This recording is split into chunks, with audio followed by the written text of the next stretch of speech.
நீங்கள் test series தான் purchase பண்ணியிருந்தீங்க. டெஸ்ட் சீரிஸ் வந்து உங்களுக்கு எந்த அளவுக்கு ஹெல்ப்ஃபுல்லாக இருந்துச்சு? ஆக்சுவலி டெஸ்ட் சீரிஸ் வந்து நம்மளுக்கு ஒரு எக்ஸாம் அட்டன் பண்ண போகிறோம் அப்படின்னா நம்ம எந்த அளவுக்கு நம்ம ப்ராக்டிஸ் பண்ணுறோமோ அந்த அளவுக்கு டெஸ்ட் சீரிஸும் வந்து நமக்கு ரொம்ப முக்கியம்.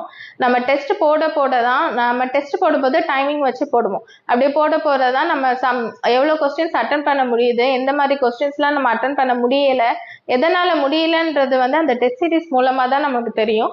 ஒன்ஸ் நம்ம டெஸ்ட் சீரிஸில் நீங்கள் கம்மியாக மார்க் எடுத்தாலும் பரவாயில்ல, அதுக்காண்டி டவுன் ஆகாமல் அது முடிச்சதுக்கப்புறம் என்னென்ன டாபிக்ல ஏன் நம்ம லேக் ஆகுறோம் அப்படின்றத நோட் பண்ணிட்டு அதை ரெக்டிஃபை பண்ணிட்டு அதுலேயே இருக்க சம்ஸ், இப்போ ஒரு சம்ஸ் வந்து நம்ம மிஷின்ஸ்லேயே ஒரு சம் வந்து இப்போ நம்மளுக்கு இஎம்எஃப் எவ்வளோ ஜென்ரேட் ஆயிருக்குன்றது நம்மளுக்கு தெரியல அப்படின்னா அந்த சம்ஸோட மாடலை பார்த்துட்டு ஒரு 10 சம்ஸ் அதிலே ப்ராக்டிஸ் பண்ணுங்க. கண்டிப்பாக நம்ம டெஸ்ட் சீரீஸ்ல இருக்க கொஸ்டின் நம்மளுக்கு தெரியல அப்படின்னா நம்ம வெளியே நம்ம ரியல்ல அந்த கொஸ்டின் வரும்போது